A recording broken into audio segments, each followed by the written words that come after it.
बालों का सफ़ेद होना बहुत ही आम बात हो गया है। यहाँ तक कि टीनेजर्स में भी आजकल सफ़ेद बाल तो बाप रे बाप इतना ज़्यादा देखने को मिल गया है कि टेंशन वाली बात हो गई है। और मार्केट का बेस जो हेयर डाई हम इस्तेमाल करते हैं, अगर वो लगाने के बाद में आपके बाल अगर ज़्यादा वाइट हो रहे हैं, तब तो फिर ये चीज़ बहुत ही चिंता वाली बात है। तो गाइज़, आज मैं बहुत ही बढ़िया आप लोगों के लिए लेकर आई हूँ नेचुरल हेयर डाई, जो कि आपके बालों को कलर तो साथ में करेगा ही, प्लस आपके बाल के अंदर डैमेज बिल्कुल भी नहीं होने देगा। क्योंकि ये जो नेचुरल रेमेडी मैं आपके साथ शेयर करती हूँ वो बहुत ही इफेक्टिव और 100% वर्किंग है। तो welcome back to my guys, मेरे चैनल पे इसका नाम है सीक्रेट्स DIY@12 अदिति और मेरा नाम है अदिति। आप लोगों ने अब तक मेरे चैनल को अगर सब्सक्राइब नहीं किया है तो प्लीज़ सब्सक्राइब करिए, बिकॉज मैं ऐसे आपके लिए अच्छे अच्छे वीडियोस लेकर आती हूँ। तो चलिए बात करते हैं अपने कंटेंट के बारे में। तो आज मैं बनाने जा रही हूँ हेयर डाई, जो कि होगा अनार के छिलके से। आप लोग को पता ही है कि अनार के कितने सारे बेनिफिट्स होते हैं। वो हमारे बॉडी में आयरन कंटेंट की कमी को दूर करता है। जो एनीमिक होते हैं उनके लिए तो बहुत ही अच्छा होता है ये अनार का जूस। अनार के छिलके को तो हम हमेशा डस्टबिन में फेंक देते हैं, लेकिन आज मैं अनार के छिलके से ही आपको इतना बढ़िया ज़बरदस्त आज का नेचुरल डाई बताने जा रही हूँ, जो कि ये 100% वर्किंग भी है, इफेक्टिव भी है और ये है 100% ऑर्गेनिक। मैंने यहाँ पे एक अनार के छिलके को अच्छी तरीके से 3 दिन धूप में सुखा लिया है एंड देन वो देखिए यहाँ पे एकदम सख्त हो गए हैं। अब क्या करना है, अब हमको इसी से ही नेचुरल डाई प्रिपेयर करना है। आप चाहे तो अवन में भी इसे ड्राई रोस्ट कर सकते हैं 180 डिग्री टेम्परेचर पर 15 से 20 मिनट के लिए। तो गाइज़, ये इतना ही अच्छा रेमेडी बन के आया है ना, और इसका रिजल्ट्स तो पूछो ही मत। अब मतलब ये वाला जो रेमेडी है ये कोई भी इंसान इस्तेमाल कर सकता है, चाहे आप टीनेजर हो, चाहे आप मेल हो, फीमेल हो, किसी भी एज ग्रुप के हो। ये आपके बालों को बहुत ही फ़ायदा देने वाला है। अनार के अंदर तो आयरन की मात्रा ज़्यादा होती है, प्लस इसके छिलके के अंदर भी बहुत अच्छे अच्छे वाइटामिन और न्यूट्रिएंट्स मिलते हैं। इसके बाद जो नेक्स्ट इंग्रेडिएंट मैं ले रही हूँ वो है मेथी दाना सीड्स। आप लोग तो जानते ही हैं, इसके पहले भी मैंने इसके बहुत सारे बेनिफिट्स बताया था, फिर भी मैं एक बार वापस से रिकैप बता दे रही हूँ कि मेथी दाना सीड्स आपके बालों की झड़ने की शिकायत को, आपके बाल टूट रहे हैं, अगर आपके बाल असमय सफ़ेद हो रहे हैं, बालों में डैंड्रफ की शिकायत हो गई है, तो इन सब चीज़ का एक ही मात्र इलाज है, वो है मेथी दाना सीड्स। बिकॉज इसके अंदर होता है बहुत ज़्यादा विटामिन C और एंटीऑक्सीडेंट।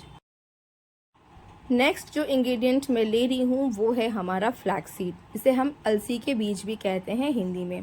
ये अपने आप में इतना बेहतरीन और पावरफुल रेमेडी है आपके स्किन के लिए, आपके बालों के लिए, क्योंकि इसके अंदर पाया जाता है ओमेगा 3 फैटी एसिड्स, जो कि आपके बालों की नमी को बरकरार रखता है। आपके बाल अगर झाड़ू जैसे सूखे ड्राई हो गए हैं तो उसके अंदर ये जान लेकर आता है, प्लस ये आपके बालों को बिल्कुल भी सूखने नहीं देता। तो ये है हमारा तीसरा इंग्रेडिएंट। तो चलिए, बहुत ही आसान सा तरीका है। सबसे पहले हम यहाँ पे फ्लैक्स सीड को आधे ग्लास पानी में सोक करके रखेंगे 15 मिनट के लिए।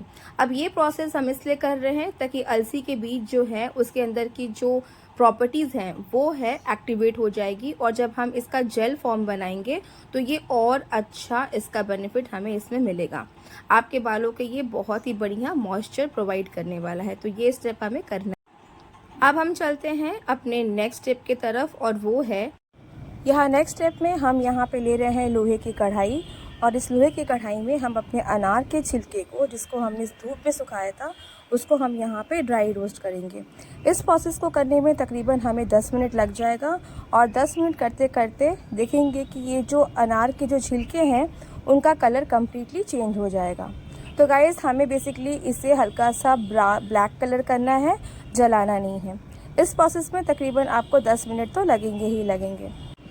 अनार जो कि हमारे बालों के अंदर पोषक तत्व देता है, अनार के छिलके के अंदर इतना ज़्यादा विटामिन्स और मिनरल्स होता है, जो कि हमारे बालों की ग्रोथ के लिए भी बहुत अच्छा है और हमारे बालों की फॉलिकल्स के लिए भी बहुत बढ़िया है। अगर आपके बाल डैमेज हो गए हैं किसी भी कारण की वजह से, अगर वो बहुत ज़्यादा ही रूखे सूखे बेजान हो गए हैं, तो अनार के छिलके का इस्तेमाल ज़रूर अपने हेयर केयर रूटीन में करिएगा। अब जैसे कि आप वीडियो में देख रहे हैं कि अनार के छिलके को हमने ड्राई रोस्ट किया है और तकरीबन हमें यहाँ पर 5 से 7 मिनट ऑलरेडी हो चुके हैं इसे ड्राई रोस्ट करते करते। अब इस स्टेज पे हम यहाँ पे डालेंगे मेथी दाना सीड्स, जो हमने इंग्रेडिएंट्स इसमें लिया था। अब मेथी दाना सीड्स अगर अनार के छिलके के साथ में जब हम इसको मिक्स करेंगे, मिक्स करने के बाद में आप पाएंगे कि ये जो दोनों का जो पाउडर बनेगा ये बहुत ही पावरफुल डाई है आपके बालों को नेचुरल कलर देने के लिए, प्लस आपके बालों की ग्रोथ को भी बढ़ाने के लिए। गाइस ट्रस्ट मी, आपने अगर ये तरीका अपना लिया ना तो आप बिलीव नहीं करोगे कि इतने मतलब वेस्ट से अनार के छिलके के जो हम फेंक देते हैं उससे आपका ये बहुत ही ज़बरदस्त हेयर डाई बनने वाला है। तो ज़्यादा नहीं, हमें और 2 से 3 मिनट इसे अच्छे से ड्राई रोस्ट करना है। जब मेथी दाना सीड्स हल्का सा ब्राउन हो जाए, क्योंकि हमें इसे बिल्कुल भी जलाना नहीं है, देन उसके बाद हम गैस का फ्लेम बंद कर देंगे और इस मिक्सचर को हम ठंडा करने के लिए एज इट इज़ छोड़ देंगे। ठंडा जब हो जाएगा तो देखेंगे कि ये वाला अनार के छिलके एकदम सख्त हो गए हैं और यही स्टेज है जहाँ पे हम इसे अच्छी तरीके से ग्राइंड करेंगे, मतलब इसका फाइन पाउडर बनाएंगे।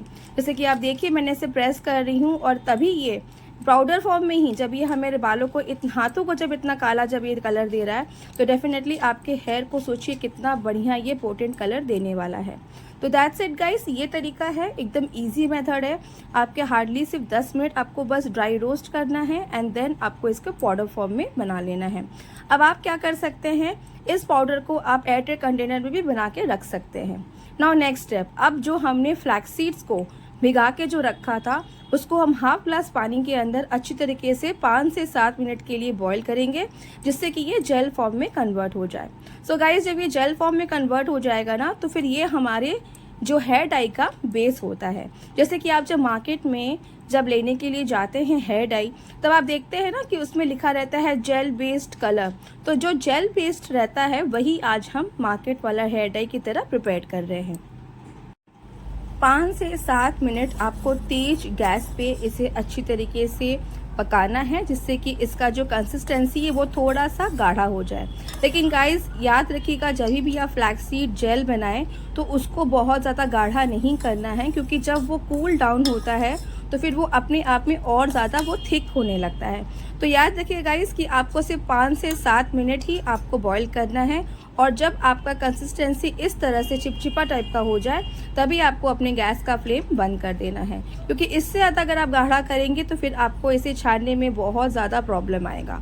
तो हमने यहाँ पे कॉटन का एक हैंकी ले लिया है, कॉटन का रुमाल के अंदर हमने उसे डाला है और डाल के जब वो हल्का सा ही गर्म रहेगा तभी हमें इसको अच्छी तरीके से छान लेना है।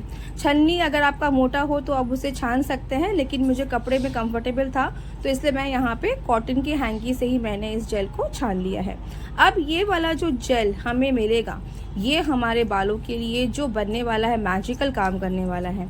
अगर आपके बाल ज़्यादा ही ड्राई हो जाते हैं मार्केट वाला डाई लगाकर, तो याद रखिएगा गाइस कि जब हम ये जेल में बनाएंगे ना तो आपके बालों को वो कंडीशन की तरह ही ट्रीट करेगा, प्लस आपके बालों को गाढ़ा घना भी बनाएगा और जो डार्क कलर जो हम बनाने वाले हैं इस डाई के लिए वो आपके बालों में बहुत देर तक टिका रहेगा। तो बस यही प्रोसेस है, इस तरह से हमें जेल बना लेना है और ये सावधानी पूर्वक करिएगा बिकॉज इसमें हम हल्का हल्का गर्म में ही हमें इसे छान लेना है। तो अगर कोई टीनेजर अगर इसे कर रहे हैं तो आप प्लीज़ किसी का हेल्प ले सकते हैं और ये बहुत सावधानी पूर्वक करने का प्रोसेस है।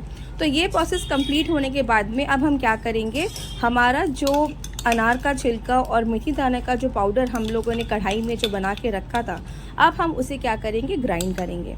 अब ग्राइंड करने का समय जब आएगा तो याद रखिएगा कि हमें उसे कम से कम 2 से 3 बार ग्राइंड 2 से 3 बार ग्राइंड करने के लिए मैं इसलिए बोल रही हूँ क्योंकि अल्टीमेटली हमें इसका फाइन पाउडर चाहिए, क्योंकि अनार के छिलके क्या होते हैं ना, बहुत ज़्यादा मोटे होते हैं। अगर आपका मिक्सी जार में एक बार में पिस जाए तो बहुत अच्छा है, इसलिए गाइस उसे कम से कम 2 से 3 बार ज़रूर चलाइएगा। और अगर फिर भी आपको फाइन पाउडर ना मिले तो आप छन्नी की मदद से छान सकते हैं। ये प्रोसेस इसलिए करना ज़रूरी है क्योंकि मैं नहीं चाहती हूँ कि आपके बालों में किसी भी तरह का थिक या डार्क ऐसा कोई चीज़ फंस से जिससे कि आपके बाल और ज़्यादा टूटने और झड़ने लगे। तो याद रखिए गाइस, अगर आपका पाउडर बहुत ज़्यादा महीन नहीं हो रहा है तो आप इसको 2 से 3 बार करने के बाद छान लीजिएगा। So that's it, so simple process है। लेकिन मेरे मिक्सी में यहाँ पे देखिए फाइन पाउडर ऑलरेडी एक बार में हो चुका है, तो इसलिए मुझे कोई ज़रूरत नहीं है इसे छानने की। अब हम प्रोसेस क्या करेंगे नेक्स्ट, ये पाउडर हमारा बन के रेडी है, हमारा जेल बन के रेडी है। अब बारी आती है इन दोनों को मिक्स करने का। तो चलिए चलते हैं अपने नेक्स्ट प्रोसेस की तरफ। तो हमने यहाँ पे जो जेल बनाया था वो हम यहाँ पे ले रहे हैं फ्लैक्सीड का जेल, और इसके अंदर हम ऐड करेंगे अपना ये 2 बड़ा चम्मच अनार के छिलके का पाउडर। अब गाइस देखिए, वेरी सिंपल प्रोसेस है कि अनार के छिलके का जो पाउडर है ना, जो मैं ले रही हूँ वो मेरे फ्रंट के हेयर्स के में सिर्फ रूट टचअप करने के लिए ही मैं यहाँ पे इस्तेमाल कर रही हूँ। अगर आपको अपने पूरे बालों में कवर करना है या बहुत ज़्यादा ही ब्लैक कलर है तो आप इसका क्वांटिटी 4 चम्मच कर लीजिएगा, ओके। लेकिन चूंकि रूट से ही आपके बाल सफ़ेद होते हैं तो मैंने इसे रूट टचअप के लिए ही लिया है। And the basic ingredient, very magical ingredient जो मैं ले रही हूँ वो है ग्लिसरीन। अब यहाँ पे ग्लिसरीन क्या काम करेगा, जैसे कि आपके बालों को ये बिल्कुल भी डैमेज नहीं करेगा किसी भी तरह। अगर आपका बाल बहुत ही ज़्यादा ड्राई हो गया है, फ्लैक्सीड तो वैसे हमने ऐड ऑन किया ही है, लेकिन जो ग्लिसरीन काम करेगा ना वो मतलब क्या ही कहने। आप बस इसके अंदर डाल के देखिए, आपके बाल के लिए बहुत ही बढ़िया ह्यूमेक्टेंट है। ह्यूमेक्टेंट का मतलब ये होता है कि आपके बालों को प्रोटेक्ट करेगा। आपके अगर बाल सन से भी डैमेज अगर हो जा रहे ना तो इसको वो बहुत अच्छी तरीके से प्रोटेक्ट करेगा। तो ग्लिसरीन आपके बालों को नरिशमेंट भी करेगा, मॉइस्चर भी प्रोवाइड करेगा और आपके बालों को बिल्कुल भी ड्राई होने नहीं दे देगा। तो बस गाइज, ये है इतना ज़बरदस्त तरीका। आप इस डाई को अपने बालों में इस्तेमाल करिए एंड देखिए क्या गज़ब का आपको रिजल्ट्स मिलने वाला है। अब आपको अपने बालों में 1 घंटा रखना है एंड देन 1 घंटे रखने के बाद में आप इसे नॉर्मल हर्बल शैम्पू से वॉश करेंगे। बिकॉज शैम्पू अगर आपने मार्केट बेस ले लिया या फिर केमिकल बेस ले लिया तो फिर इसका तो कोई मतलब ही नहीं है लगाने का। तो जब भी आप नेचुरल चीज़ों का इस्तेमाल करिए तो कोशिश करिए गाइस कि आप अपने बालों पे हमेशा हर्बल शैम्पू इस्तेमाल करिए। 1 घंटा रखिए एंड देन वॉश ऑफ, और ये आपको हफ्ते में 3 बार करना है जिससे कि आपको इसका मैक्सिमम बेनिफिट्स मिल सके। सो गाइज, आई होप आपको आज का रेमेडी बहुत ही अच्छा लगा हो और इतना बेहतरीन मैं मास्क आपके साथ में हेयर डाई जो लेकर आई हूँ ये आप इसे इस्तेमाल करिए और देखिए क्या स्लाइमी टेक्सचर है। आपके बालों में ईजिली लग जाएगा, आपको थोड़ी सी भी मेहनत नहीं करनी पड़ेगी गाइज। और ये इतना ज़बरदस्त रेमेडी है कि मैं क्या ही बताऊँ। तो इसका जो भी फीडबैक रहेगा गाइज आप लोग ज़रूर शेयर करिएगा मेरे साथ में। मैं आपके हर कमेंट्स का ज़रूर रिप्लाई करने का कोशिश करूँगी। और अगर आपको आज का वीडियो अच्छा लगे तो इसे लाइक, शेयर एंड सब्सक्राइब ज़रूर करिएगा। Take care, bye bye.